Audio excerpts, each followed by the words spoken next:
Here in Washington today, President Biden postponed a trip to Colorado in part to focus on national security meetings. Major Garrett joins us now. He is, of course, CBS News' chief Washington correspondent. They postponed that meeting also because there was a train derailment in the part of Colorado where he was headed to, and they didn't want to divert local resources. But it gave him an excuse to stay back and focus on this impending global crisis. And make phone calls, as the president did, to the president of Egypt, the chancellor of Germany, efforts throughout the administration to build whatever coalition can be built in the immediate term, Ed, to deal with that Rafah border crossing. That's an Egyptian issue. The Egyptians have a lot of different questions to answer. They don't want a lot of Palestinians flowing across that for a couple of historical reasons. One, Egypt is not prepared to become a place for refugees en masse in the Sinai Peninsula. Two, it doesn't want Palestinians to leave Gaza not knowing if they'll ever return. Right. That's a complicating diplomatic issue there. The German chancellor is there about Europe and maintaining support for Israel in general, specifically about Hamas, but also to intensify whatever European efforts can be manifested to assist with whatever humanitarian gestures or relief can be provided, and waiting to see when and how Israel launches what all expect to be a decapitation military maneuver against Hamas in Gaza City. Now, since it was first floated by Israeli news sources on Sunday, there has been chatter here in Washington, at least, that the president's going to make a visit to the Middle East this week. As someone who has covered presidents for a while, what is the risk-reward on a trip like this at a time when we're waiting for a ground offensive to begin? Does it even make sense for him to go? Or beyond expressing support for Israel, is it really worth it, I guess? I think it's a very perilous maneuver for the president to go either right before or right after a ground offensive, because it places Americanism right next to that ground offensive. Right. America can support Israel, but America doesn't want to be perceived in that tight part of the region or throughout the Arab world as a bugle call to that ground invasion.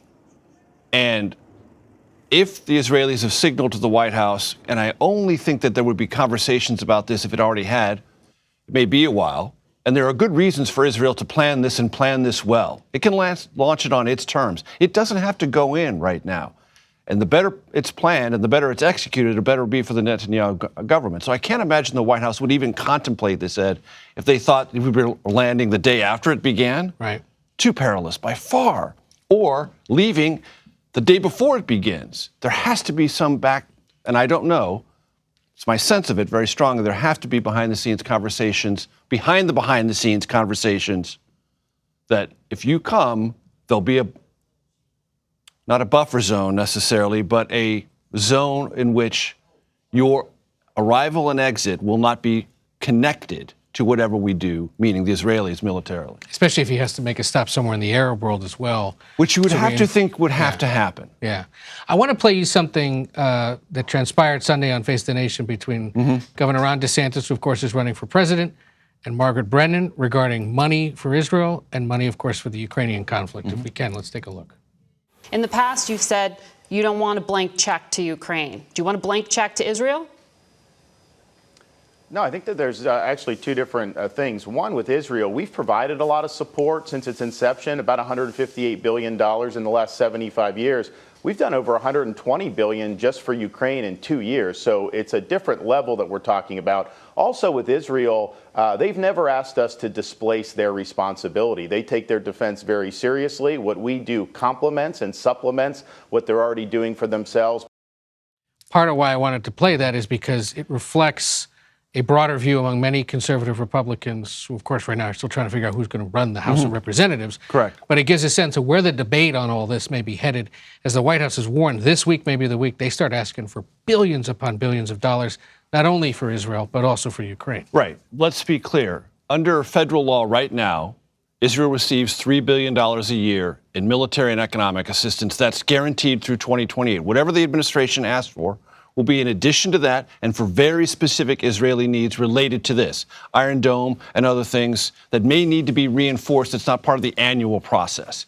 Ukraine is a different matter, and I think it's a distinction without a difference to say the United States supports Israel, but Israel takes care of its own defense. Ukraine was trying to take care of its own defense, except Russia invaded and is now training people on the fly, using military equipment provided by the United States and Europe on the fly to defend itself. It is very similar, but they're drawing a distinction because there's more support politically for Israel currently in the Republican conference in the House for sure than there is for Ukraine. Yeah. And of course, first the House has to figure out its own politics. Correct. Right. Which is where we're headed next. But first, Major Garrett, thank you for being here. Happy Monday.